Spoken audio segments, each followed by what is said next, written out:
Operation సింధూర్తో కోలుకోలేని దెబ్బతిన్న ఉగ్రవాద సంస్థ జైషే మహమ్మద్ కొత్త కుయుక్తులకు తెరతీసింది.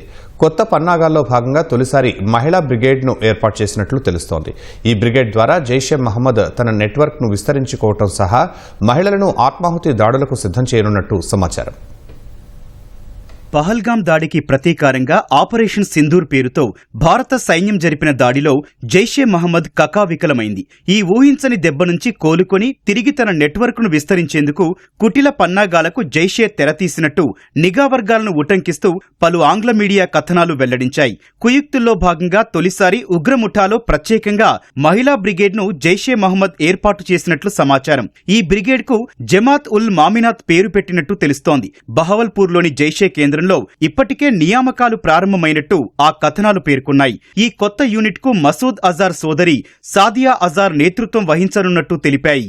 జమాతుల్ మామినాత్ పేరుతో ఏర్పాటు చేసిన ఈ బ్రిగేడ్లోకి జైషే కమాండర్ల భార్యలను సభ్యులుగా తీసుకుంటున్నట్లు సమాచారం. అలాగే బహవల్పూర్, కరాచీ, ముజఫరాబాద్, కోట్లీ, హరీపూర్ వంటి ప్రాంతాల్లో ఆర్థికంగా బలహీనంగా ఉన్న మహిళలను కూడా నియమించుకోనున్నట్లు తెలుస్తోంది.